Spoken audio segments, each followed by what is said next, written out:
Conitec faz hoje no Ministério da Saúde? A Conitec, basicamente, ela faz toda a avaliação de tecnologia para ser incorporada no SUS. Tá? A gente ouviu falar muito nela durante a pandemia, agora há pouco tempo.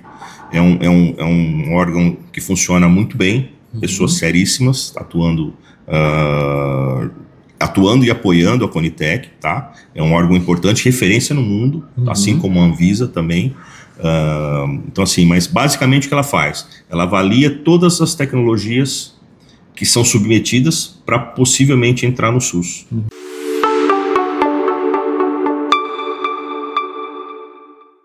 Olá, galera, meu nome é Diego Meloni, estou aqui com mais um podcast de O SUSista e hoje temos um assunto muito bacana para falar, que é o papel da indústria farmacêutica no Sistema Único de Saúde.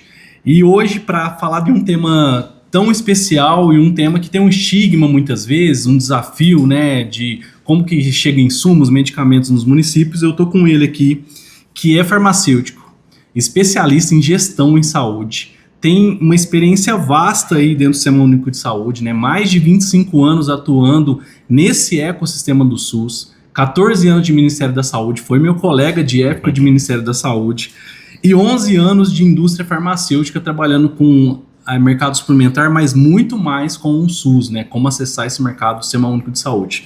Fernando Scandiosi, muito obrigado por estar aqui com a gente hoje, né? E vamos trocar experiência. Eu que agradeço estar aqui, eu agradeço pelo convite, tá? E vamos bater um papo aí para tentar trazer um pouco de informação, elucidar alguns pontos. Não sou a pessoa que não conheço muita coisa, mas eu tenho uma experiência interessante que acho que vale a pena a gente bater um papo aí. Nada, Fernandão. O Fernandão conhece muito, né, e vai poder trazer, né, orientações e falar para a gente como que a indústria farmacêutica se posiciona, principalmente no SUS, que representa hoje mais de 160 milhões de pessoas que usam o Sistema Único de Saúde, né, Fernando? E todo mundo usa o SUS, né? Os 210 milhões de alguma forma, inclusive um medicamento, um insumo, um medicamento que foi incorporado no SUS, né? Fernando, me conta um pouquinho de você. Como que foi a sua ida para o Ministério da Saúde? Que ano que foi? O que você fazia lá? Bom, Diego, minha trajetória é um pouco... meio que... acho que eu sou um cara meio predestinado a estar envolvido com o SUS, né? Sim. Eu sou farmacêutico, como você falou, de formação. Isso já começou durante a minha graduação mesmo na faculdade, né? Eu tive o privilégio de conseguir uma bolsa, né, de estudos pela faculdade, onde eu fazia uma supervisão, apoiava a supervisão e coordenação de estágio da rede pública, onde minha faculdade em Piracicaba. Ah, você fez Piracicaba. Tinha um convênio com a prefeitura, né, com a Secretaria de Saúde de Piracicaba, onde ali ia fazer a apresentação de todo o sistema de saúde para os graduandos em farmácia. Né? Tinha um convênio. Uma inclusão no SUS. Já, era um braço ali mesmo da introdução dos alunos, né, do conhecimento dentro da área de graduação, na parte de grade. O que faz o SUS, né? Como isso estava na estrutura curricular do curso. Tá? Então você tinha uma introdução ao SUS dentro do curso de farmácia. Legal. E ali você tinha um estágio. Então, assim, já no final da faculdade, ali você tinha um período de estágio dos alunos, onde eles iam para a rede pública, conhecer toda a parte da assistência farmacêutica. Piracicaba tinha uma estrutura, ainda tem até hoje uma estrutura de assistência farmacêutica bem avançada para a época, né? Isso hoje já está bem evoluído mais no estado de São Paulo, no Brasil também, nos municípios, mas na época era uma coisa inovadora. Né? Inovador, né, Fernando? Porque o farmacêutico muitas vezes pensa sair da faculdade para a indústria. Exatamente. Né? Mas era um diferencial do curso de farmácia em Piracicaba. Então você tinha essa introdução, era um curso de farmácia mais generalista, mas ele te dava esse encaminhamento para o SUS, né? E a partir dali eu fui conhecendo muitas pessoas, né? Pessoas importantes da minha carreira, no próprio curso de farmácia, e que me deram essa questão de poder. Eu mesmo queria montar uma farmácia de manipulação para mim. Você já tinha aquela ideia de montar um negócio? Eu já tinha. Eu fui fazer farmácia para montar um curso para mim, uma farmácia de manipulação. Tanto é que eu fazia muitos. Nas férias eu ia trabalhar na farmácia de um primo meu. Só que o destino me trouxe para esse caminho, né? Então eu acabei a faculdade, fui trabalhar por um tempo numa farmácia de manipulação, pensando em abrir a minha. E acabou que me convidaram para ir para o Ministério da Saúde, até por conta desse conhecimento meu lá na rede municipal, para desenvolver um projeto que foi feito no município de Piracicaba, em nível Brasil. Eu estava num momento de criação do programa, da criação do programa DST-AIDS no Brasil. Legal. Piracicaba já tinha um programa? Já estava iniciando? Tinha um programa de DST-AIDS lá em Piracicaba, né? Foi em 90, eu comecei em 96 por aí, mas assim, em 98 que a coisa teve um boom no Brasil como um todo. O próprio Ministério da Saúde começou a liderar com muita força essa questão do programa de AIDS no Brasil, junto também do momento da criação da Anvisa, da questão dos genéricos. Então, assim, o Ministério da Saúde protagonizou um momento muito importante nesse período de 98 a 2000, né? E praticamente assim que eu me formei, tive esse convite para ir fiquei esse período trabalhando na farmacomanipulação. Tive o convite para ir para Brasília, fui para Brasília para ficar 2 anos ali desenvolvendo esse projeto. E acabou que eu fiquei. Você ficou, né? Fiquei, passei em 2 concursos e fui tocando minha vida por lá. Passei por todas as áreas da assistência farmacêutica. Participei de um momento histórico muito importante também do Brasil para a assistência farmacêutica. Foi a criação da assistência farmacêutica no Ministério da Saúde em 2003. Então você participou de toda a trajetória de construção desse processo. Toda a trajetória. Das políticas de assistência farmacêutica, da criação do DAF no Ministério da Saúde. Foi um momento extremamente importante. Depois da estruturação que hoje faz parte do dia a dia da assistência farmacêutica, do componente da assistência farmacêutica, né? Então, assim... eu falo que você então tem a história dessa construção da assistência farmacêutica no SUS. Eu vivi isso e fiz parte desse momento. Fernando, e como que... Acho que é até interessante para quem está aqui nos ouvindo, como é esse processo lá dentro do Ministério da Assistência Farmacêutica, né? Como que está estruturada hoje? Como foi se estruturando ao longo do tempo, né? Porque hoje a assistência farmacêutica no SUS é uma potência, né? Sim. Como que é lá dentro, para quem está nos ouvindo aí, que não conhece a estrutura, a organização? Bom, eu sou um cara apaixonado pelo SUS e pela assistência farmacêutica. Então, assim, eu defendo muito essa questão, né? A assistência farmacêutica é algo que, se ela não tivesse se organizado naquela época, hoje a gente não estaria na estrutura que a gente tem hoje no Brasil. Ainda pode ser muito bem ampliada e melhorada, mas hoje a gente tem algo diferente do que era antes disso, né? Mas basicamente ali com a criação das políticas de saúde e assistência farmacêutica, com a criação do DAF, isso deu força também para que se organizasse no nível estadual e no nível municipal essas estruturas, né? O DAF, que é o Departamento de Assistência Farmacêutica, ele... Quando você começou, ele estava alocado em qual pasta? Não existia. Você tinha uma gerência de assistência farmacêutica, que era uma estrutura, e um departamento de programas estratégicos. Entendi. Que era responsável pela parte de planejamento, aquisição e distribuição dos medicamentos do Ministério da Saúde, mas muito focado nos programas estratégicos do governo que estão até hoje, que é hanseníase, tuberculose, focado, né? HIV, exatamente essas doenças, né? Então, doenças mais de característica mais epidemiológica, mais de pandemias, de epidemias. E hoje, basicamente, o que é medicamento está tudo dentro da assistência farmacêutica. Sim. Tá? Então, assim, mas na época não existia a estrutura que tinha hoje, né?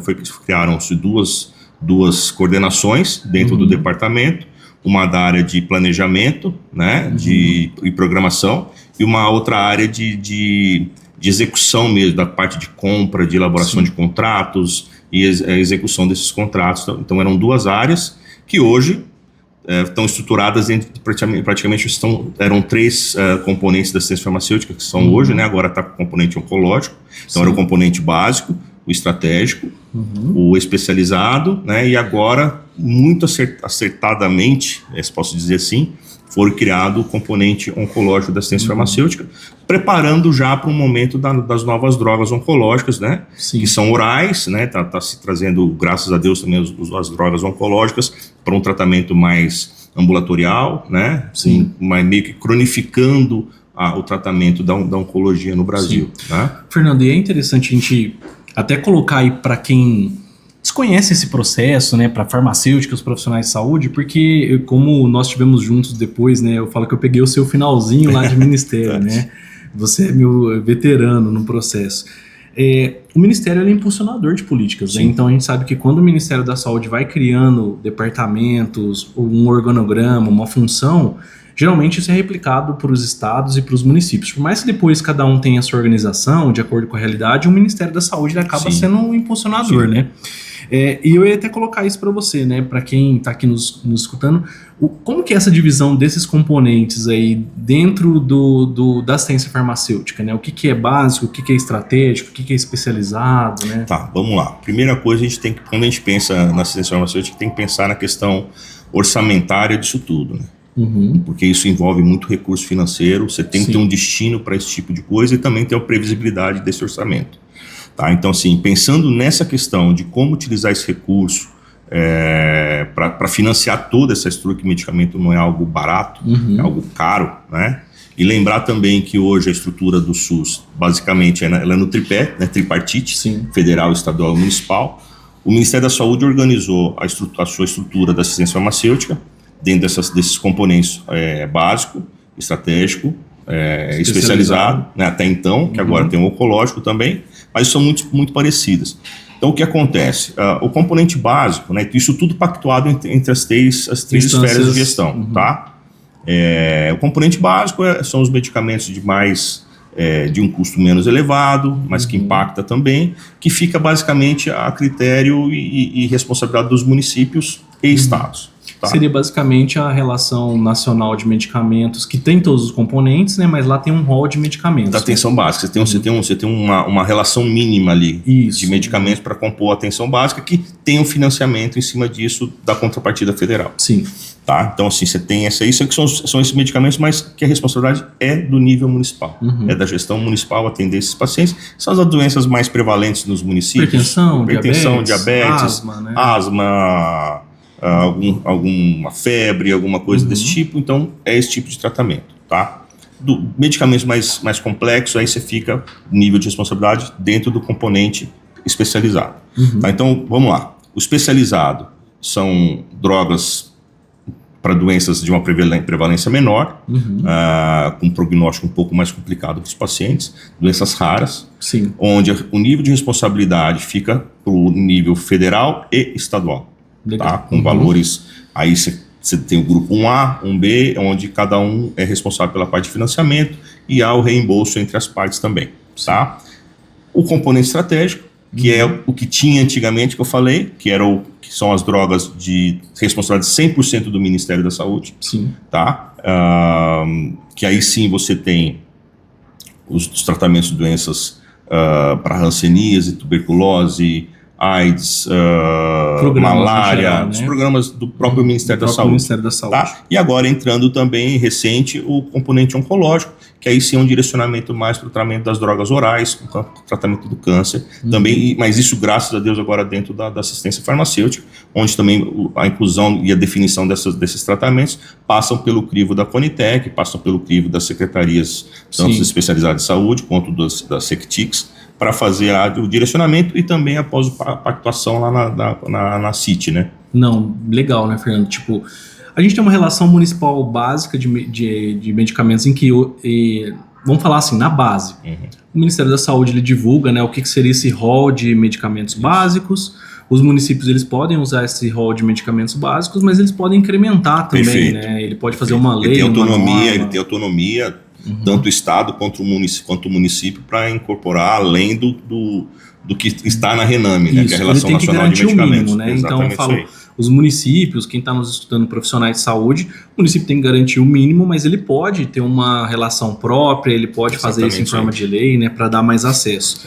E como o Fernando colocou, o rol, o componente especializado, que às vezes trata de doenças raras, né, é uma incidência muito menor, uma prevalência menor, mas o custo desse medicamento muitas vezes ele é alto, né? Às vezes a gente vê na TV, a mídia sempre colocando isso, a medicação para aquela criança, para aquela doença custa 5 milhões de reais, alguma coisa desse tipo, tantos anos, né? Então é um processo que vem se desenvolvendo. Exatamente. E eu queria te perguntar, né, que você teve nessa época também, como foi o processo da Conitec? O que é Conitec, né? Às vezes tem gente que fala, não sabe nem como funciona, mas o que a Conitec faz hoje no Ministério da Saúde? A Conitec, basicamente, ela faz toda a avaliação de tecnologia para ser incorporada no SUS.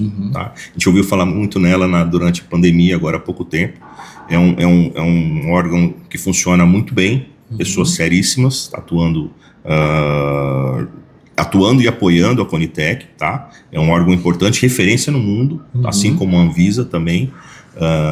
Então assim, mas basicamente o que ela faz? Ela avalia todas as tecnologias que são submetidas para possivelmente entrar no SUS, tá? E também a partir dali também dá um passo também para ser incorporada também na saúde suplementar, tá? Pela ANS, dentro do rol da ANS, para ser fornecida também pela saúde suplementar, pelos planos de saúde, basicamente. Então ela é como um comitê, né? Uma comissão técnica, um órgão colegiado, um órgão colegiado que envolve pesquisa científica, envolve avaliação técnica, envolve avaliação de campo, né? Tem custo-efetividade, farmacoeconomia, todos esses dados, impacto orçamentário, porque às vezes eu tenho a necessidade de incorporar essa droga na nossa estrutura, mas eu não tenho dinheiro. Eu tenho certas limitações que eu não sei como que vai ser desenvolvida. Mas é aquela história.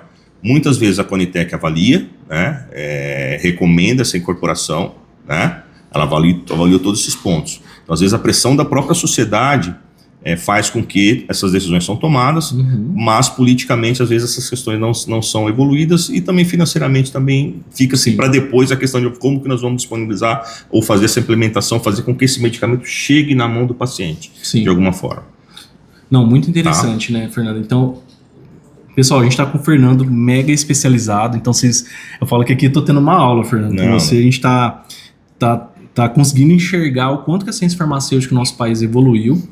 E é importante entender, né, porque a política parte do Ministério da Saúde e aí essa política é desenvolvida para que lá na ponta, na Dona Maria, chegue lá a caixinha de medicamento para que ela consiga fazer o seu tratamento, né? Exatamente. Então, olha o tamanho da estrutura do Sistema Único de Saúde. Então, a gente está falando de uma política muito grande para que lá na ponta o seu João, a Dona Maria consiga pegar o seu remédio, consiga acesso, né, às medicações do SUS, né? E que, né, Fernanda, a nossa política hoje, diferente de muitos países também que tem sistema público universal, o SUS optou por fazer entrega gratuita de medicamentos também, né?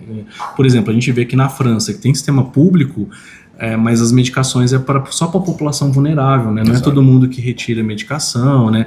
O Brasil evoluiu com a farmácia popular, né? Que é um programa que nas farmácias privadas a população pode retirar algumas medicações de hipertensão, diabetes, asma, como outras, algumas gratuitas, outras com valor muito baixo. Então, houve uma evolução enorme da assistência farmacêutica e acesso no nosso país, né? Fernando, aí você ficou no Ministério da Saúde e aí como foi a mudança, né? Você finalizou seu ciclo lá na época e aí você foi para onde? O que você fez? Eu acabei passando por todas as etapas ali, os setores da assistência farmacêutica, na atenção básica, no especializado, no estratégico. Eu tive um convite, depois de um certo momento, para ir para o Complexo Industrial da Saúde, atuar ali com a parte das parcerias de desenvolvimento produtivo, que são as transferências de tecnologia, né, para a produção. Está se discutindo muito hoje, que está em pauta hoje, bastante em pauta hoje pelo Ministério da Saúde, e fiquei ali trabalhando por um período de tempo, mas como eu tinha ido sempre, eu praticamente não tive tempo de experimentar a iniciativa privada, né, eu praticamente me formei, já fui para Brasília, e eu sempre com aquela questão, putz, eu preciso voltar para casa próximo dos meus pais já ficando de idade, e eu sempre querendo voltar aqui para o interior de São Paulo. E tive um convite, trabalhei, fui muito feliz também, aprendi muito nesse período ali no Complexo Industrial. Né? Você chegou a ficar... Fiquei quase 2 anos na parte do Complexo Industrial, trabalhando ali na parte da parte de convênios e a parte de evolução dos processos de transferência de tecnologia. E aí eu tive um convite, né, para atuar no nível da indústria farmacêutica, e eu aceitei o desafio de voltar para São Paulo, né, com a cara e a coragem, e acabei voltando, né, deixei Brasília, né, foi um mundo completamente novo para mim, um desafio gigantesco, foi um período que eu tive, assim, nesse meio período minha esposa acabou ficando grávida da minha primeira filha também. Tinha que voltar de qualquer jeito. Não, e acabei voltando, assim, eu deixei ela em Brasília também lá um tempo, assim, eu ia fim de semana em São Paulo, preocupado, mas falei, olha, é um caminho agora sem volta, vamos em frente, vamos aprender, vamos atuar, para ver até onde ia. E assim, eu não não me arrependo, sabe? Foi uma experiência, está sendo uma experiência muito bacana para mim, também de complementação do meu aprendizado, da minha evolução profissional, onde eu pude observar o outro lado da moeda, né? Porque às vezes tinha-se uma visão até acadêmica, da própria visão também nossa de funcionário público, onde a gente achava que tinha uma demonização ali da indústria, é o vilão, né? Do processo. E pelo contrário, tinha-se um preconceito com relação a isso, mas quando eu vim para o lado da indústria, comecei a atuar nesse segmento, eu vi que não era bem assim, né? Eu fui muito bem recepcionado, eu fui muito bem orientado pelas pessoas que me convidaram, cuidaram muito bem de mim. Sim. Tive assim, um respeito gigantesco com todo mundo que me ensinou, que teve paciência ali comigo de estar atuando.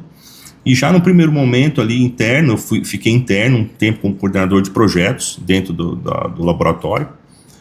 E também pude trazer uma visão diferente para o pessoal também. Então assim, era um momento diferente. Naquele momento também não tinha muita gente do serviço público, da ciência farmacêutica atuando dentro da indústria. Hoje já tem algumas pessoas também nesse segmento que também estão se dando muito bem e trazendo um pouco da visão assim, do que é o serviço público, sim, de como atuar nesse segmento, né, do que cada um precisa, do que cada local precisa, cada realidade. O Brasil é um país gigantesco e muitas cada local, né, tem a sua necessidade de ser ajustado, cada agulha ali.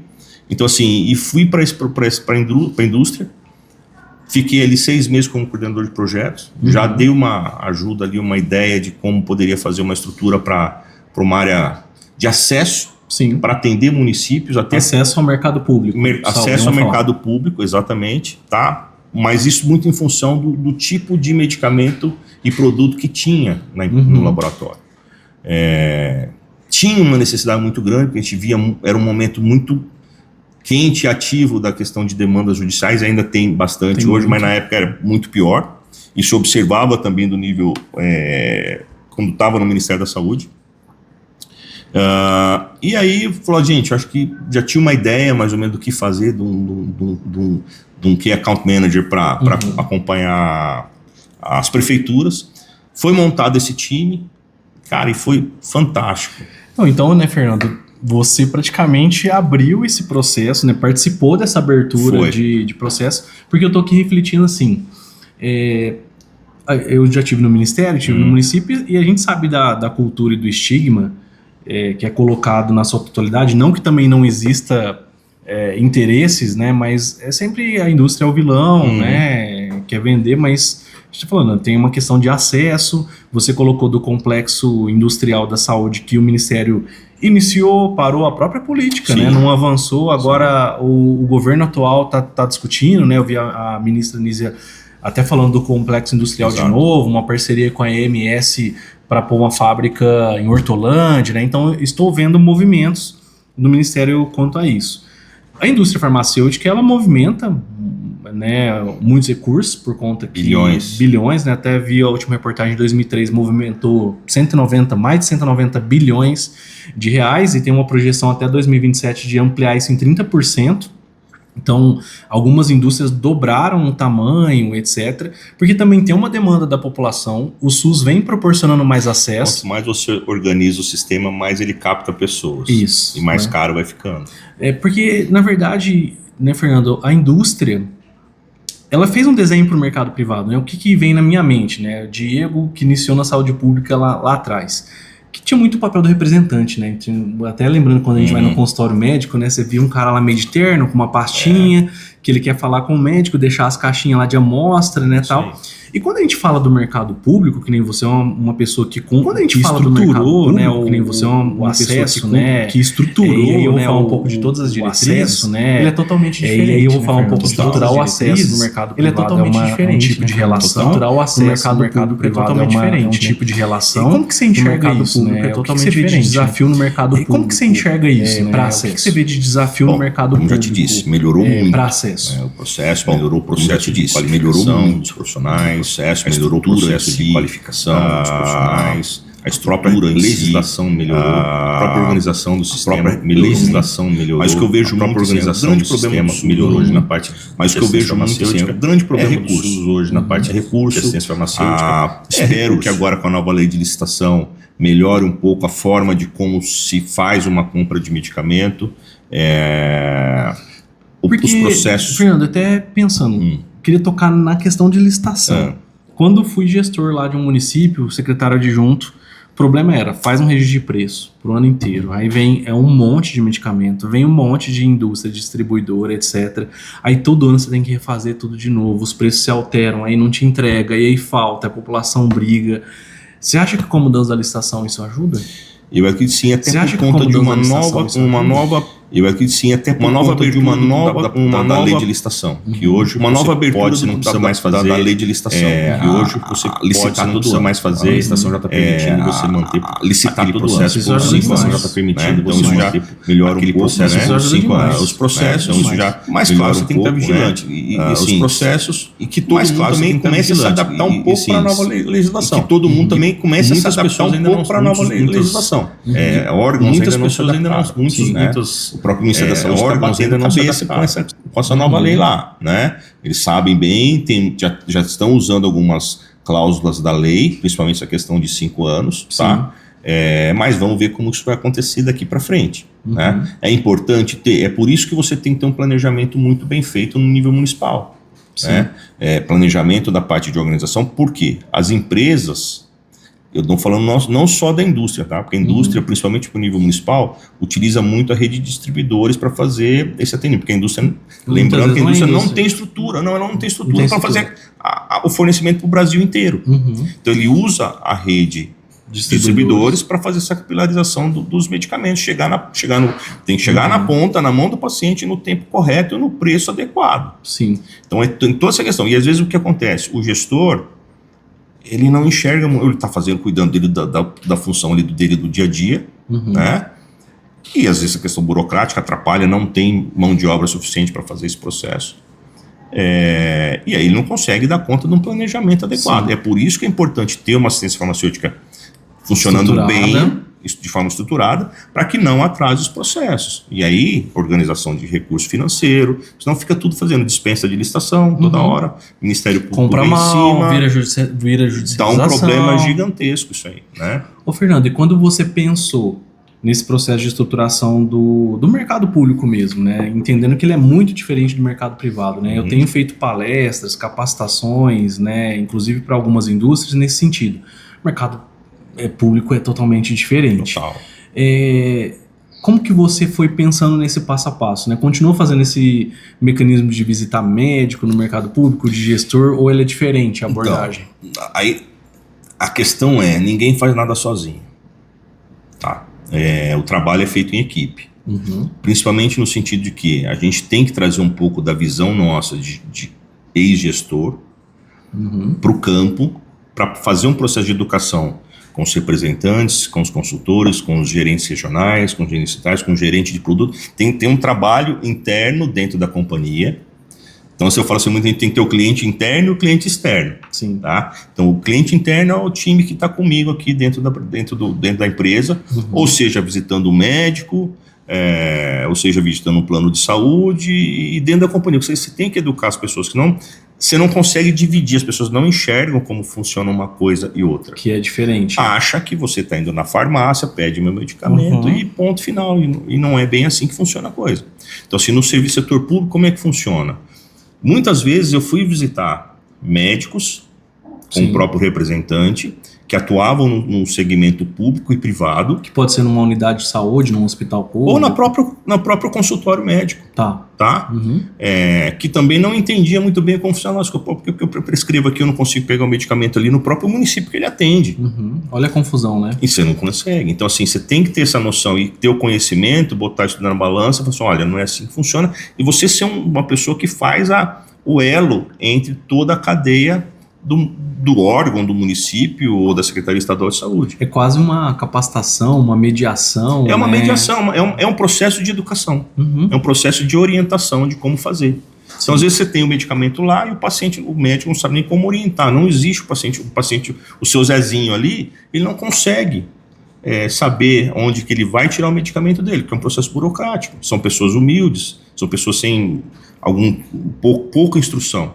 Sim. Então, às vezes, a pessoa não sabe nem escrever o nome dela, e essa é uma realidade nossa. É uma realidade brasileira. Mesmo os Brasis no nosso Brasil. Exatamente isso aí. Então, assim, você estando numa região bem estruturada ou não. Sim. Você só vai agravar o caso, mas então você tendo essa visão e conhecendo esse processo, você vai ser o agente carreador ali que vai organizar de uma certa forma esse processo, educando as pessoas, fazendo workshops dentro da própria companhia, dentro da própria, fomentando essas ações dentro do próprio município, para que se faça algum tipo de questão nesse sentido, até para um processo de compra que pode ser, olha, eu tive um caso legal, onde estava se gastando um recurso muito grande para tratamento de diabetes. Sim. E aí foi um processo assim, de convencimento de fazer, olha, até com a visão minha experiência de ministério, eu falei, e a cada 2 meses a prefeitura fazia uma dispensa de licitação. Aí você atuou direto com o gestor? Eu atuei direto com o gestor, mas o que eu fiz? Eu falei, peguei uma base de um modelo de contrato que era feito na administração de um contrato anual. Fizemos várias reuniões para explicar o que era aquilo. Uma capacitação praticamente. Exatamente. Falaram, não, isso aqui é um contrato, é um modelo diferente. Se eu fazer um contrato de 12 meses, o que acontece? Você negocia um volume maior. E aí tem um agravante. O preço do medicamento ele é atualizado todo final de mês de março. Ó, que sacada interessante. Então você faz uma negociação em fevereiro, março, num preço que é baseado no ano anterior, que aí vem dentro do seu planejamento orçamentário, que em abril, se você fazer outra compra do mesmo produto a partir de abril, o preço já não é mais aquele. E aí você vai ter um problema gigantesco dentro do Tribunal de Contas do município. Porque ele citou mês passado a um preço X e agora eu não consigo outro fechar. Eu não tenho sucesso num processo de licitação. Olha a dica, pessoal, que o Fernando tá dando aqui para gestores, né, profissionais de saúde. Olha a dica, pessoal, que o Fernando tá dando aqui para gestores, né, profissionais de saúde, que atualiza em março. Existe uma questão tem que ser regulamentado pelo próprio governo. Regulamentado pelo próprio governo. Tem que ser regulamentado pelo próprio governo. Não se lembram disso. E às vezes, assim, como o processo começa basicamente um ano antes, 9 meses, como o processo começa basicamente um ano antes, 9 meses antes, 10 meses. Então você faz o planejamento, eu vou gastar X para aquela questão. Quando você faz o planejamento, você vai fechar a licitação lá na frente. Quando você fecha o processo, você vai fechar a licitação lá na frente. Já prevê isso, né? E querendo ou não, o contrato vai assinar, ele vai começar a ser vigente em maio, o contrato vai assinar, ele vai começar a ser vigente em maio. Só que mais ou menos, a gente até acha que vai acontecer. E aí, só que fica em outro se atrasar. Terrível para quem trabalha na indústria. E aí você fica com essa previsão terrível para quem trabalha na indústria. Você fica com essa previsão. Vamos dizer, esse custo do processo licitatório, ninguém põe na conta, né? O atraso às vezes do pagamento, o atraso da prefeitura de pagar, tudo está na conta. Né? O risco do município, porque muitas vezes o município atende, lembra que eu falei, atendido pelo distribuidor. Esse risco fica com o município. Fica com o município, né? E aí você tem, quando você atrasa uma entrega, você sabe as penalidades que você pode sofrer. Sim. Você não pode atrasar a entrega, o município muitas vezes atrasa o pagamento, isso é colocado na conta que esse município geralmente ele é um mau pagador, quando eu for para a licitação lá, eu já tenho que contabilizar isso no preço. Né? Isso é verdade. A gente, assim, o laboratório não pode praticar preço fora do que é aprovado pela CEMED. Sim. É aquilo ali. É daquilo ali para baixo, tem as questões de CAP, etc. Tem um percentual, né? Você se ajusta. Mas o que eu acho importante que os gestores... Se eu fosse um gestor hoje de saúde, eu iria sentar para negociar preço. Sim. E fazer uma organização, porque eu ganho economia de escala. Eu não posso ficar fazendo compra toda hora. Eu faço um contrato anual, negocio aquilo ali por conta da questão de volume, você já e tem os uma prazos previsão, de entrega, que é o que o Ministério da Saúde faz. Uhum. E aí eu vou atender esse paciente, porque quem está sendo lesionado no fim das contas? É quem pega o remédio. Quem está precisando do tratamento. E se eu não tenho, assim, como eu atuo no nível da atenção básica ou da prevenção, eu não posso deixar o paciente agravar.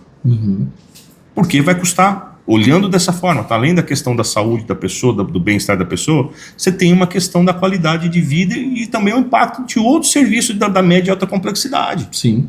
Além disso, você tem o paciente que para de trabalhar Alguém da família vai ter que parar de trabalhar para cuidar desse paciente. É uma cadeia, né? É uma cadeia. É igual um efeito dominó aí que você vai só piorando para frente. E sem contar, né, Fernando? Vamos pensar lá no usuário na ponta.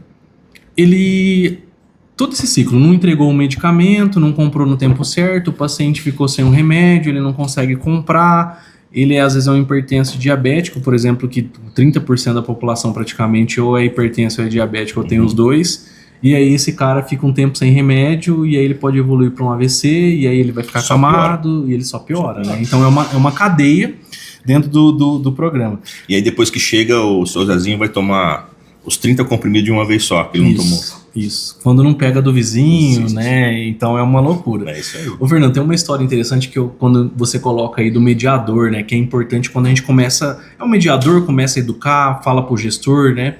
Eu lembro de uma história de um gestor colocou e de um profissional de saúde. Ele falou, olha, eu visitava a senhorinha e a senhorinha, ela tomava um comprimido de determinado remédio para diabetes e esse comprimido era amarelo. E aí ela começou a visitar essa paciente e viu que a paciente estava complicando, descompensando. Quando ela vai avaliar, perguntou para ela, falou, não, porque o remédio amarelo não tem mais, né? Mas era azul, porque a indústria mudou. Né, a cor. Olha o quanto que impacta esse processo quando a indústria muda isso e não tem o diálogo com o SUS, né, etc. E o quanto que impacta na ponta, né? Você já teve essa percepção com outros medicamentos, esse processo? Várias vezes isso acontece. E não só essa questão, tá? Mas uma questão ali a questão da assistência farmacêutica. Por que assistência farmacêutica? Assistência farmacêutica.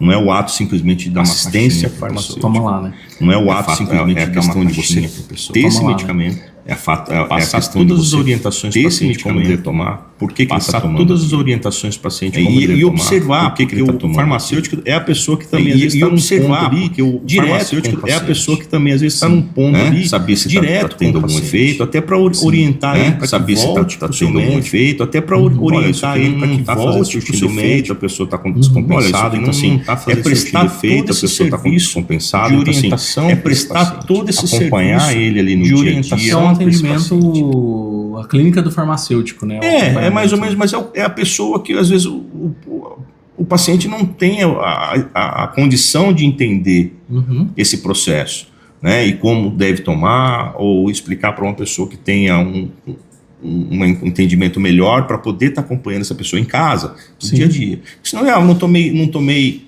ontem, o meu vou tomar dois hoje. Né? E às vezes no SUS você faz um atendimento muito bom, o médico atende, etc. O enfermeiro acompanha na hora, prescreve a medicação corretamente, mas na hora do paciente tomar, se ele não tomar certo, também não vai fazer efeito. Exatamente. Né? Ele está ali a sorte dele.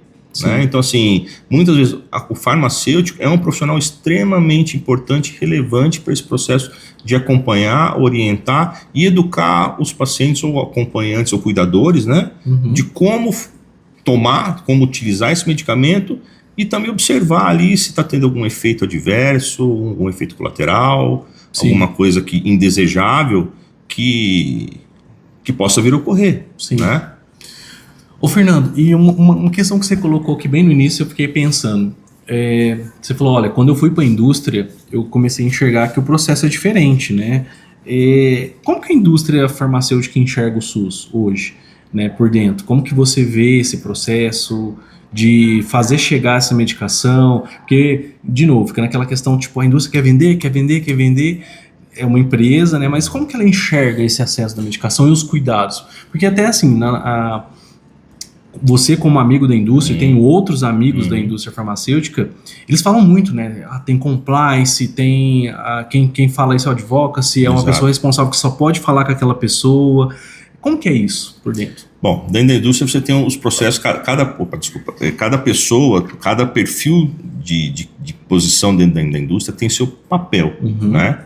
E cada pessoa, dependendo do tamanho dos laboratórios, as grandes empresas, cada um atua dentro do seu segmento. Alguns, a parte de força de vendas, a parte de representantes, atua ali com a parte de levar informações científicas. Representantes é o que vai... É o que faz a visita médica aos profissionais de saúde, tá? Mas eles são responsáveis para quê? Para levar informação científica e atualização desses profissionais, então dos médicos. Envolve uma base científica, não é só venda por venda. Não, eles não fazem venda, muitos deles, tá? Então, consultores e representantes ali, eles usam para levar informações, tá? Não é só ali no médico fazer o da licença doutor, entregar a caixinha de amostra grátis, não. Eles fazem um papel de educação, tá? Eles são treinados, muito bem treinados, capacitados por isso, por programas de treinamento. Então eles sabem o que eles estão falando, eles estão levando informações para o médico mesmo. Então, se o médico recebe atualizações diárias aí, ou semanais ou mensais desses profissionais. Certo. Tá? Então você tem esse time que faz uma figura que faz esse tipo de visita. A gente não pode ter contato com o paciente. Tá? Isso é proibido por compliance, tá? Não existe nenhuma orientação. A indústria farmacêutica é regida, principalmente as multinacionais, são regidas por um código de conduta da Interpharma, muito bem feito, onde coloca regras bem específicas e claras para cada um ter o seu papel dentro de atuação no mercado brasileiro. Tá? Então, esse time faz a parte de propaganda médica e divulgação científica. Tá? E aí você tem os times de marketing na empresa que trabalham toda essa base de informação e orientam esses times de representantes, até o time de acesso, ao qual eu fiz parte. Então, a área de acesso atua muito mais no nível institucional, com os gestores, seja no canal público ou no canal privado, mas também buscando conciliar questões ou necessidades dos próprios órgãos, tá? Que seja Ministério da Saúde, Estado ou município. Ou operadores de saúde. Então você tem times que cuidam desse tipo de ação. E você tem as áreas terapêuticas dentro da companhia, mais a parte de relações institucionais, que aí sim a parte trabalha relações governamentais, e também a área de advocacy, que atua, tem uma pessoa específica, um time de pessoas que cuidam também da atuação com as ONGs e associações de pacientes. Sim. Tá?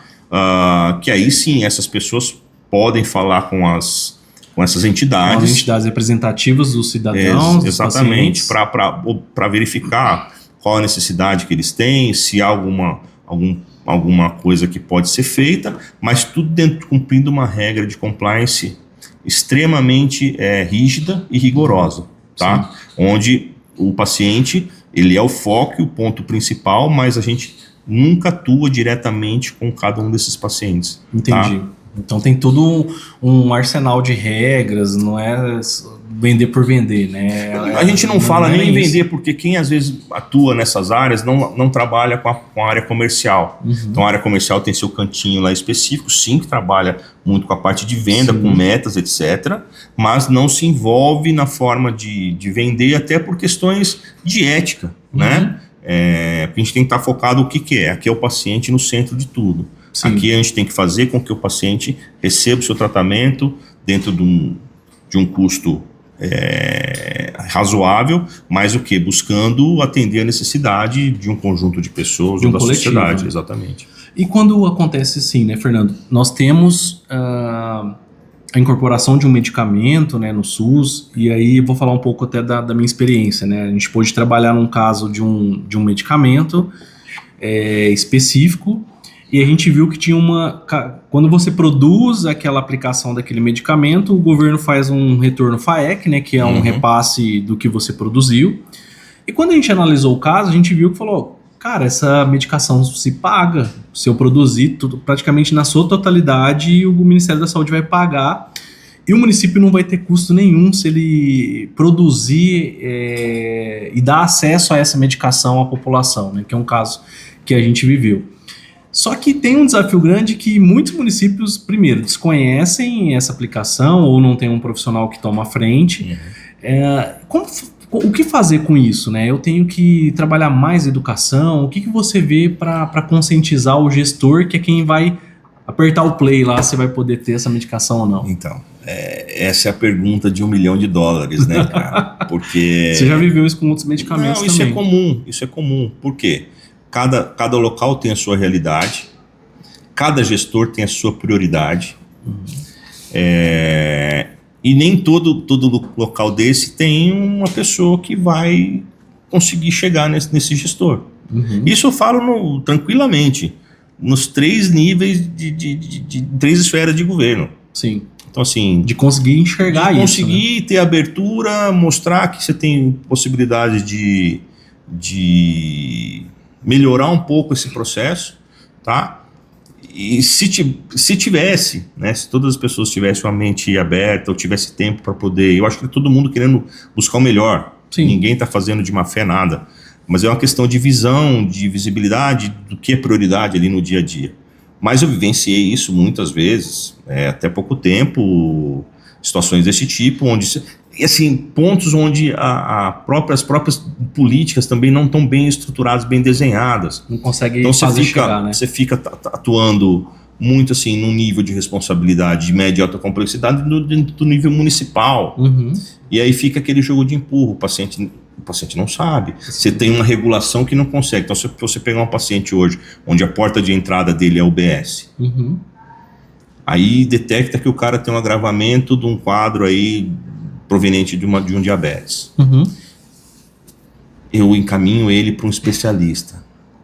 Quanto tempo esse paciente vai demorar para pegar uma consulta com um endocrinologista de um município? Sim. Certo? Geralmente 2 meses, 3 meses, e é um quadro, vamos dizer um pouco que merece cuidado. Sim. Né? Então não poderia demorar 2 meses, isso num tempo razoável. Aí passa esses 2 meses, ele detecta que ele está fazendo um quadro aí severo de retina, perdendo a visão, se for o caso de diabetes, né, que é comum. Beleza, é preciso ter alguns exames. Quanto tempo vai demorar para ele conseguir desses exames? Um tempo, né? Uns 6 meses. Então, você pega um quadro, você olha o horizonte temporal de um paciente, a jornada desse paciente no SUS, tranquilamente é 1 ano. E às vezes 1 ano, um paciente desse pode estar fadado a, nesse caso a gente falou de um diabetes, ou perder uma visão, já esqueceu. Entrar em hemodiálise. Também tudo, depois já esqueceu, ele se perde no meio do sistema. E olha o custo, né, Fernando, que a gente gera para o sistema, né? Exato. E o custo de vida da pessoa, né, que perde esse acesso. E olha que interessante que você me traz. Recentemente o Ministério da Saúde lançou uma política nacional de atenção especializada, instituindo as OCIs, né, que é ofertas de cuidado integrado, e que ele pensa, né, a estratégia é iniciar a consulta, o tratamento e ir até o final, né? Então, nesse caso, vamos falar de diabetes, consulta, os exames, e se o paciente precisa de um medicamento ou uma aplicação, um insumo, fazer retorno em alta, né? Isso. Vamos dizer que esse é o mundo ideal, né? Quando a gente lê a política, eu também fiquei até empolgado, tem um valor diferenciado, é legal, mas a gente sabe que lá na ponta vai ter desafio, né? Porque como você colocou, às vezes tem um médico, mas não tem um exame, né? Às vezes tem um exame e não tem um médico, e aí quem vai garantir o retorno, né? Isso... Quando chega num veredito, numa definição, não tem o tratamento. E aí no final não tem o tratamento. Então esse é o desafio que a gente traz para dentro do SUS e da ciência farmacêutica, que o Fernando, com toda a experiência, né? Falou uma pessoa que sentou do lado do Ministério, participou desde o início da ascensão da ciência farmacêutica, da estruturação da ciência farmacêutica no Ministério da Saúde, depois vai para o complexo industrial que iniciou-se na sua época, depois parou por algum tempo, né, e agora está sendo retomado. Ele não parou, né, ele teve um movimento, hiato aí de cuidar, mas a coisa vinha acontecendo, diminuiu um pouco de investimento, tinha alguns problemas que eu acho que hoje tem que ser cuidado também, que a parte de fiscalização e acompanhamento desses processos, se não tiver isso também vai incorrer no mesmo tipo de problema, mas pelo menos tem um cuidado e tem uma política e uma prioridade do governo para fazer essas coisas. E olhar a longo prazo, né, Fernando? Exatamente. Não adianta, aí vira governo... Não pode. Quem assume o ministério, quem assume o governo, tem que assumir o compromisso de manter as políticas que foram iniciadas. Sim. Não pode dar um cavalo de pau, não pode parar por ali e dar sequência. Ou pode fazer uma avaliação, né, um refinamento disso, mas você tem que dar sequência nesses processos. Sim. Fernando, na sua visão, como fazer essa relação do SUS com a indústria farmacêutica, com quem tem esse relacionamento com o gestor? Quando eu era gestor, né, naquela loucura dentro da minha sala, tinha 1000 gente para atender, e aí de repente alguém tava de pastinha lá de terno, né, ou falava, olha, tem um representante da indústria tal que quer falar com você. No meio de tudo para fazer, eu falava, não quero atender, né? E às vezes o que ele ia trazer era algo interessante. Sim. Como que você vê isso, né? Porque às vezes essa relação de quem tá no fogo lá tentando resolver as questões e aí o representante quer te falar, muitas vezes a abordagem não é legal, porque vem numa abordagem às vezes muito de venda, não vem mostrando o estudo, ou qual que é o público-alvo que atingiria, como que você vê isso? Então, Diego, é assim, e eu acho que é uma conversa necessária de ambas as partes, mas eu acho que para que se tenha essa conversa, a pessoa que está se propondo a ir visitar um gestor, ela tem que ter um conhecimento mínimo do que é o SUS. Do que é o SUS, da forma de abordar, da forma de se comunicar, para não chegar lá também simplesmente para cumprir uma meta de visita. Sim. Tá? Ele tem que chegar lá sabendo o que ele vai fazer, conhecendo muito bem a realidade daquele município. Eu não vou chegar lá simplesmente para querer levar alguma coisa, eu vou te levar problema, não é essa a intenção. Então tem que levar solução. Sim. E ao mesmo tempo que ele vai levar a solução, ele tem que estar preparado também. Eu falo muito isso até para os meus chefes, que eu brigo pelo meu cliente. Até por eu ter sido gestor e ter as dores que vocês têm, entender as dores que os gestores têm. Sim. Então eu brigo pelo meu cliente, ao mesmo tempo que eu tenho que levar uma solução, eu tenho que trazer o desafio para dentro da empresa, que ela tem que se desenvolver também no sentido de se desafiar, também mudar certos parâmetros e certas situações da companhia para tentar construir algo favorável para o cliente. A relação tem que ser de parceria. Eu não tenho uma solução única para todo mundo. Eu tenho que entender sua necessidade, falar a sua língua, entender o que é a dor do paciente, o que é a dor do gestor, o que é a minha dor como cidadão e não às vezes como representante de uma determinada empresa, para construir uma solução plausível e benéfica para todo mundo. Né? Com certeza. É uma ação ganha-ganha, todo mundo está ganhando no processo. Agora, eu não posso chegar também para o gestor, bater na porta dele e começar a falar um monte de asneira lá, que não é esse o caminho, né? Às vezes tomar o tempo, né? Eu via que tinha, às vezes, representante, né? Ficava lá, às vezes, meia hora, 40 minutos. Às vezes você não via nada de objetividade, você não via nada de ganho, né? Era um negócio muito exclusivo. Então, acho que é esse cuidado, né? Acho que o que a gente tem abordado a relação é muito mais de parceria, a relação praticamente é quase construir um processo de amizade, de entender o SUS. E transparência. Transparência tem que ter nesses processos, entendeu? Por quê? Às vezes algumas pessoas começam a enxergar certas parcerias também de órgão privado com órgão público e começam a achar que tem alguma coisa. E não é assim. Não é assim. Né? Então, às vezes são pessoas querendo fazer, assim, trazer transparência, trazer certas discussões até para a sociedade, para as pessoas entenderem o que é aquilo ali. Eu falo, é um projeto interessante que às vezes vale a pena ser construído. Sim. Ou construir até regras ou leis que já tem hoje de parceria público-privada para utilizar isso no dia a dia. Só que é o seguinte, é muito trabalhoso.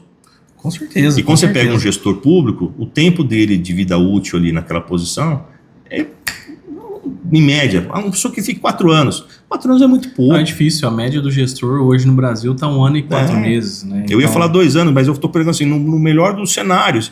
4 anos, um cara que vai... É um tempo assim, difícil para poder implementar alguma ação, construir algo grande, né?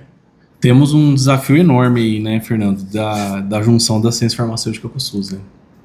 Sim, mas hoje está muito melhor. Avançou, né? Sim. Nos últimos 20 a realidade anos, hoje não é a mesma de 10, 12 anos atrás. É muito melhor. As pessoas já estão mais bem informadas e interessadas. Muito bem, Fernando, uma aula pra gente aqui de assistência farmacêutica, para quem quer conhecer tanto por dentro do Ministério da Saúde, como funciona o processo, né, da relação da indústria com o SUS, como que é o dia a dia, né, desse processo. E eu vou entrar aqui no nosso, finalmente, trazendo o programa O SUS na Real, que é um programa que a gente faz no final. É um bate-pronto, vou te fazer 3 perguntas aí, o que vier na sua cabeça você já pode responder aqui, né? Fernando, qual que é o maior desafio do SUS hoje para você? A organização. A organização, você acha que hoje é um dos maiores desafios? A organização, eu acho que a gestão e a organização. Eu acho que já foi recurso financeiro, é um pouco disso, mas hoje já tem um recurso muito bem direcionado, mas eu acho que precisa se organizar, porque muitas vezes você vê que tem o recurso, mas as pessoas não conseguem gastar o recurso. Aí é uma questão de organização e planejamento. Qual que é o SUS que dá certo para você? O SUS sempre deu certo. Eu falei muito, e para mim foi muito claro durante a pandemia isso. Se a gente não tivesse tido o SUS durante a pandemia, a gente teria visto um cenário caótico, pior do que foi.